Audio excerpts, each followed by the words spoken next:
And that's true about anything that we study in this spiritual or real world, that often the truth lies in the balance. The truth lies in the gray, in between black and white. This is a book everyone should probably read. It's more than philosophy, spirituality, self-help, or psychology. It's Viktor Frankl's Man's Search for Meaning.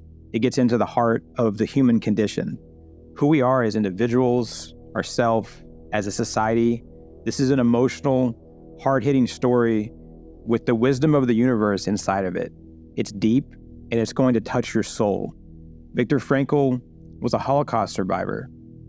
He was a doctor and a psychiatrist when he entered the concentration camps. This work is less focused on the details of the day-to-day life and existence in the death camps, and it's more attuned to what it all meant and what it means in the context of great human suffering. Frankl states this up front, and you can kind of see this thread through his whole work. That doesn't mean you don't also get a glimpse simultaneously into what was happening when they were confined to this incomprehensible existence. And with that, I have to add a critical note here. I'm a spiritualist and I live a relatively apolitical existence. But I'd be remiss if I didn't say firmly, out loud at the start of this video, the Holocaust absolutely happened. It's a truth of our shared history. And I encourage everyone watching this to go and visit the United States Holocaust Memorial Museum at ushmn.org. You could also watch the movie Schindler's List by Steven Spielberg to get better perspective as well. May we all understand our history so that we may not relive the worst parts of it. And I think that's just so important for us to say here as we explore this very meaningful work from Viktor Frankl. Part of our spiritual path may be facing evil and looking into the darkness. It's very human to turn away from evil, to avert our eyes in the face of this senseless hate. I personally feel like we too often ignore human darkness in our society. We run from it, we try and outpace it, we deny its existence, or we wish that it didn't exist. History teaches us. It instructs us to the realities of our human existence. And this existence deeply intersects with our spiritual existence. If we strive to understand this complex human machine and the ecosystems that we create as humans, both good and bad, we generate more time and space for us to really focus on our own spiritual growth. And that's so important. This was a powerful book. It's relatively short, though. It's not a long read. In the first 2/3 of the book, he eloquently describes the process from the time that he was initially interned all the way through his release and finding freedom. He recounts an unlikely journey both in terms of the probability of his survival and the fact that he ultimately found meaning in his experience. He covers the choices faced by him and all others in the camps, that it was about survival in the most serious sort of way. But if one would survive, another would not survive. And so he was faced with the fact that his decisions and actions to protect himself and his own friends in the camps might mean the opposite for someone else. And this is completely a poor substitute for describing what he actually wrote. In fact, much of anything about this book that I can tell you is going to be difficult to convey versus actually reading it. And so I'll give you one of the most touching quotes that I read as I was going through this book. Frankl wrote, "We who have come back by the aid of many lucky changes or miracles, whatever one may choose to call them, we know the best of us did not return." He's telling us here that those that survived did so by making choices that are incomprehensible to most of us. So try and walk for a minute in those footsteps. How does this impact your own spiritual journey? The best advice I can give is that to understand it, you have to read it. That's, I think, the second time I've said that, but you need to feel it to understand it and try to wrap your head around it, and even more to wrap your soul around it. On this dark path, we also see great light, and we understand the balance of the universe. There really is great light in this book, even through all the darkness. In this amazing work, there's love. There's this beauty a strength, there's wisdom, and it's true to its name. There's meaning. Our search for meaning in this really crazy, mixed up world can be a deep one. It might take us years or decades to find it. And I think some people will never find it in this lifetime. So when something comes along in the world, like this work, this book, we should take advantage of it so we can gain from this great wisdom. And it will speak to you. It's probably going to make you weep, and that's okay. He really touched me when he wrote, "Human kindness can be found in all groups, even those which as a whole it would be easy to condemn.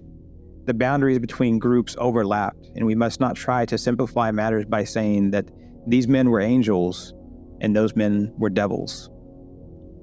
He's telling us that it's complicated, as it ever was. The universe is not black and white. Even if black and white, or yes or no, or right or wrong may exist by themselves, in the larger context, they get blended together in this really complex way. And yet, in that complexity, there is also simplicity, that we can find great truth at the boundaries of these great contradictions. And that's true about anything that we study in this spiritual or real world, that often the truth lies in the balance. The truth lies in the gray in between black and white. Before we move on, please subscribe by hitting the watermark in the lower right-hand corner. And if you think this video could help friends or family, please pass it on to them. Freedom was this relative thing reading through this book. The first and largest part of the book was on Frankl's experience in the camps. And it was some of the finest bits of writing I've ever seen or read. It was definitely the most approachable writing I've ever read on the experiences that people had in these death camps. He wrote about the liberation of camps by the Allies, and on this he says, "Freedom. We repeated to ourselves, and yet we could not grasp it. We had said this word so often during all the years we dreamed about it that it had lost all meaning. Its reality did not penetrate into our consciousness. We could not grasp the fact that freedom was ours. We came to meadows full of flowers. We saw and realized that they were there, but we had no feelings about them. The first spark of joy came when we saw a rooster with a tail of multicolored feathers, but it remained only a spark. We did not yet belong to this world." Let's pause on this for a few moments. Please read through that again so we can get a glimpse of what utter despair and darkness really is.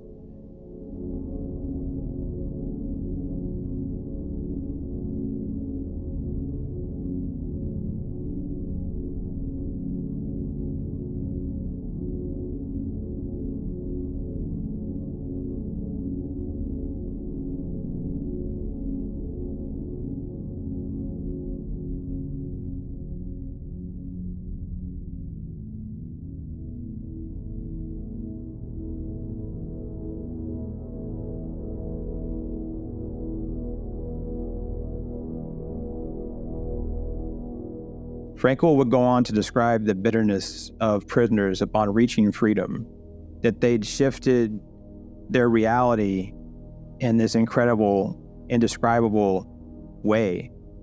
He would compare it to a diver surfacing too fast and getting the bends.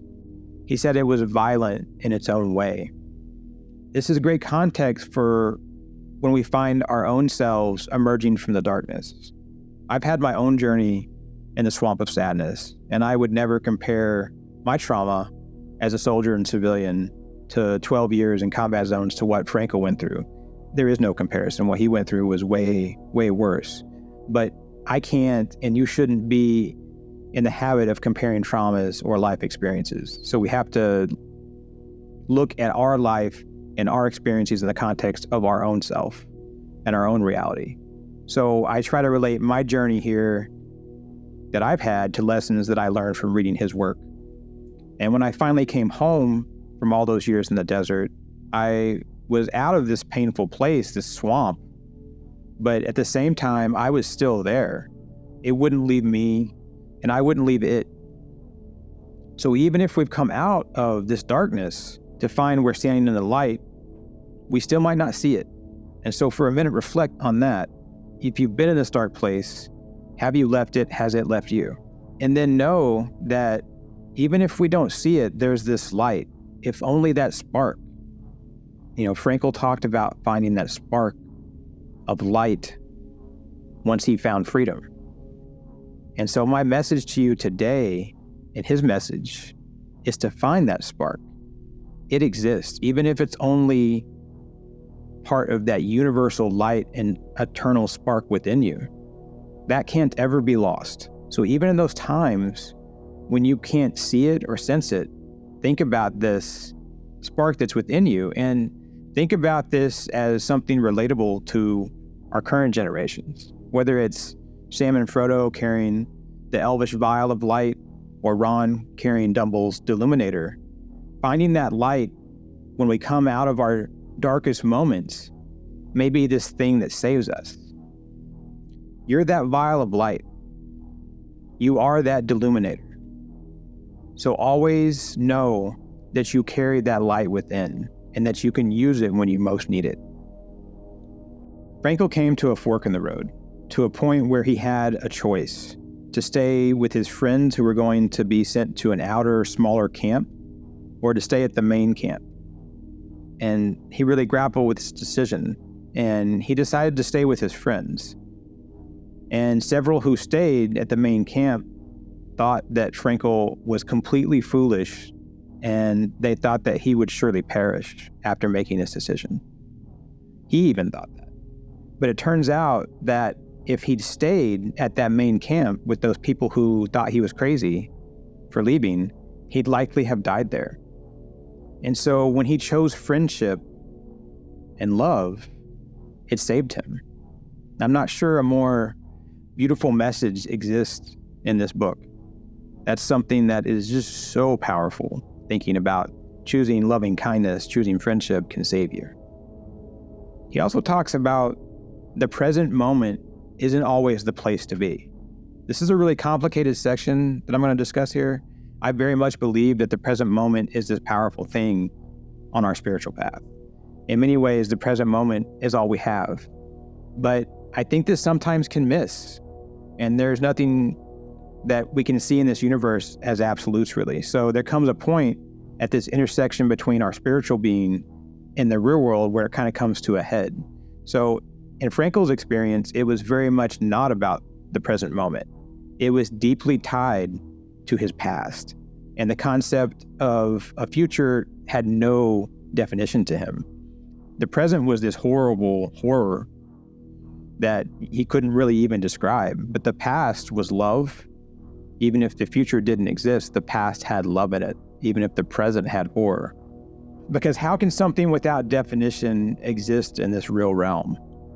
And my message to you here would be that you can take every spiritual lesson that you receive in context, understand that its application in both the spiritual and the real world may be fluid. And that makes sense given the motion, rhythm, and change of the universe. The last section of the book focuses on Frankl's life and his work after he was freed. It delves into his method of psychotherapy, and it's worth reading this portion, but it does differ from the first half to 2/3 of the book. The first half of this later section is easier to read and digest than the very last portion, which I think gets a little technical towards the end of the book. He calls his version of psychotherapy and methodology called logotherapy. And he would develop logotherapy as a school of psychoanalysis. And he laid this out very successfully, and it became a very proven method to help really all of humanity. And it focused on the meaning of human existence, as well as man's search for meaning. According to the discipline, the striving to find meaning in one's life is the primary motivational force in man. So as you read through this whole book, you're going to discover the power of choice and suffering. He emphasized that even in the most horrendous of circumstances, you have the freedom to choose your attitude and find meaning in suffering. That everything happens for a reason. He talked about the search for meaning as life's primary motivation. Unlike Freud's will to pleasure or Adler's will to power, again, Frankl proposed the will to meaning as the central human drive. People are primarily motivated by a desire to find meaning in their lives. This includes meaning in everyday life. He illustrates meaning can be found in everyday experiences, from relationships to work, and the way one responds to life's challenges and suffering. And he talks about life's inevitable suffering. He asserts that suffering is an inevitable part of life, but it's not the presence of suffering that defines us. It's how we respond to it. And we talk often in the spiritual world or the self-help world that we always have choices. And Frankl reaffirms that we always have a choice.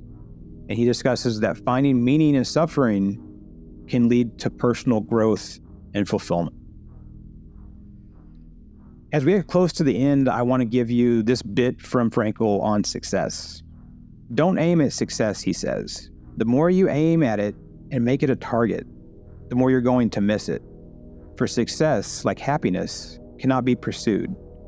It must ensue, and it only does so as the unintended side effect of one's personal dedication to a cause greater than oneself, or as a byproduct of one's surrender to a person other than oneself. Happiness must happen, and the same holds true for success. You have to let it happen by not caring about it. Success will follow you precisely because you had forgotten to think of it. And I think what he's trying to say here is we can't hold on too tight.